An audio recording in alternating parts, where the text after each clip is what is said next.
All right, let's just cut straight to the truth, okay? The one you feel deep down in your bones, but maybe don't say out loud.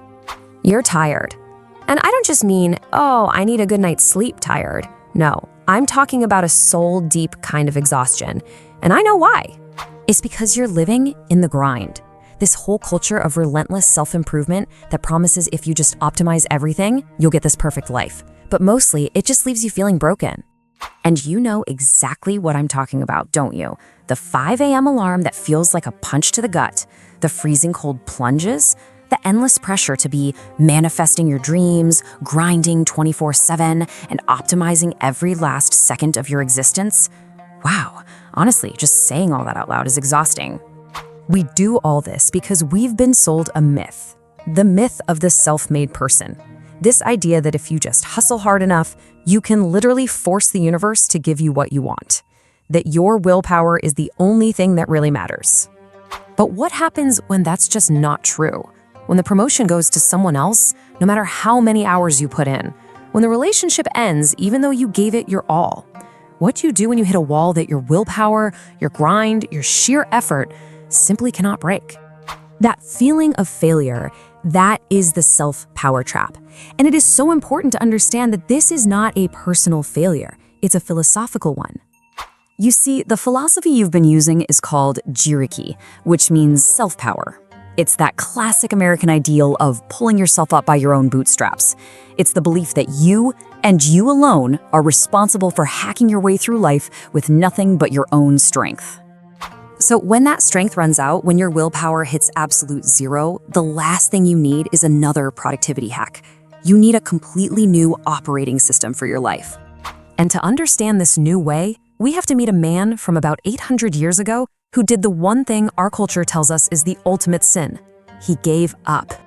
His name was Shinran. You can think of him as the ultimate type A monk. For 20 years, he did everything right. He meditated on frozen mountainsides, fasted until he was weak, studied every single text he could find. He was the poster child for achieving enlightenment through sheer effort, through Jiriki. But after 2 decades of this grueling effort, he looked inside himself and had a terrifying realization. He was, in his words, still a mess, still plagued by ego, anger, and desire. He understood then that he was like a piece of coal. No matter how hard he scrubbed it, he could never, ever turn it into a diamond. And so he did the most radical thing imaginable. He just stopped. He admitted that he was too flawed, too limited, too human to save himself by his own power. He stopped fighting the current and just let go. And in that moment of total surrender, he didn't drown. Instead, he discovered a completely different source of strength. He discovered the other power principle. This is Tariki, or other power. It's the polar opposite of everything our grind culture teaches. It's the philosophy of letting go and trusting a power greater than yourself, whether you call that God, the universe, fate, or simply reality. It's about finally admitting you can't do it all alone. Okay, here's the best way to understand it. Imagine you have to cross the Pacific Ocean. The Jiriki, or self-power approach, is to jump in the water and start swimming, shouting, "Look at my discipline! I will swim to Japan!" What's the result? Well, no matter how hard you try, you will drown. Tariki, or other power, is realizing the foolishness of that effort. It's simply stepping onto a huge steamship that's already going to Japan, taking a seat, and letting the ship do the work. You still arrive. In fact, it's the only way you can arrive. So what does this mean for you today in your life? It means admitting you are not the CEO of the universe. It means having the wisdom to surrender to the natural flow of life instead of constantly fighting it. It means acknowledging the huge role that luck, timing, and other people play in your success.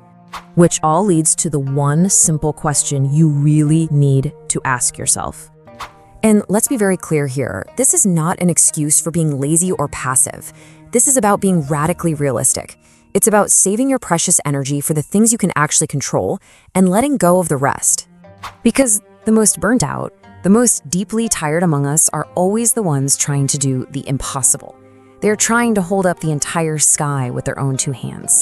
So the question is this: are you drowning because you aren't swimming hard enough? Or are you drowning because you refuse to get on the boat? Subscribe for daily wisdom.